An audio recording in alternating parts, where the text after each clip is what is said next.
A Nation's Hope, the story of boxing legend Joe Louis, written by Matt De La Pena, illustrated by Kadir Nelson.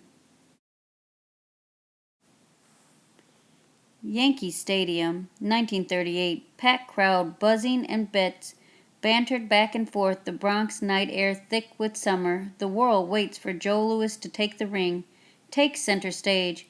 White men wait, standing beside black men, but standing apart. Jim Crow America. Yankee Stadium, Wednesday, June 22nd, 1938, 8:15 p.m.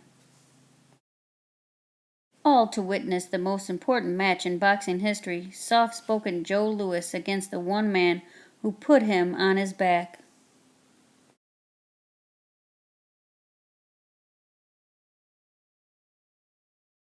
But Joe knows tonight's fight is bigger than any two men, son of a black sharecropper against Hitler's master race, black and white Americans together against the rule of Nazi hate. The weight of history hangs on Joe's shoulders as he ducks through ropes, body already glazed with warm-up sweat. Will he come through for his country? The German Max Schmeling enters second, both boxers dancing in their corners, shadow box jabs caught in flash of camera. The referee calls the two to the center ring, biggest stage ever. He shouts over the crowd, "May the best man win," he shouts. The bell dings and the two men raise fists, come together under a deafening roar.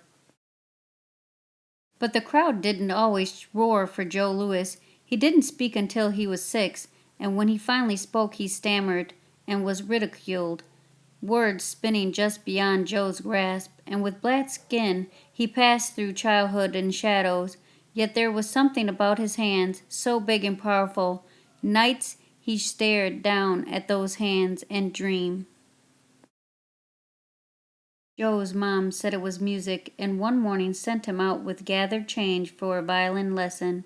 Joe ducked inside a gym instead, spied men twice his age and size, pounding heavy bags and skipping rope.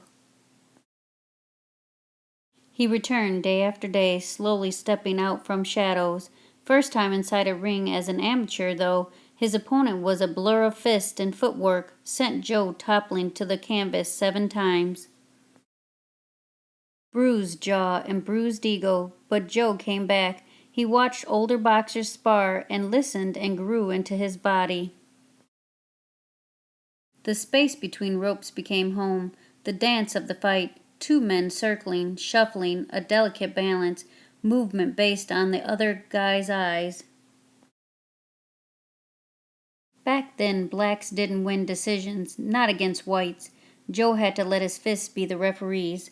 In his first professional fight, he knocked a man clear out of the ring, but in victory, Joe didn't raise his gloves and gloat.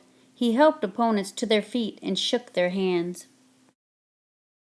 More knockouts followed each new city, another fallen man. His legend quickly spread across the country, people scrambling for a glance of Joe in a cab or coming from a cafe. Black neighborhoods, longing for a hero to call their own, found Joe and danced his every triumph in the streets, hundreds surrounding Joe and his wife down a Harlem sidewalk, Joe smiling, always humble, waving back with those powerful hands, once a boyhood dream, now a people's hope. But at the height of Joe's fame, Hitler's German caught him with his gloves down, and Joe woke up on his back. Devastated, he covered his face, leaving the ring, shadows once again falling, and the taste of failure Harlem streets struck silent. Joe healed and vowed to battle back. He worked even harder as the world threatened war around him.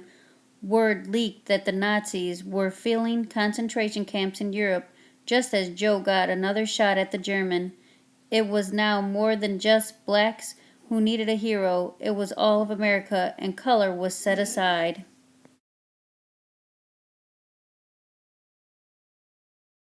$70,000 erupt as Joe leaps from his corner at the bell, an entire stadium leaning onto his toes and holding its breath. Ears glued to radio, in every home, in every city, the entire world stopping, its fate seemingly all in Joe's hands. Instead of waiting this time, Joe is first to strike, his jabs and retreats and jabs again, his gloves never dropping an inch. He stings the German with an overhand right, and the crowd goes crazy. But Joe hears nothing. He strikes again, sends the German down. Soon as the German is up, Joe is on him again, a relentless fury of gloves and passion, the weight of the moment lifting, shadows disappearing. The German goes down again and again, until his corner man throws in a white towel and the referee waves Joe away. Just like that, it's over. Joe has shocked the world, the entire stadium in pandemonium, white men hugging black men and black men hugging back. The streets of Harlem once again dancing for their hero, but all of America dancing this time.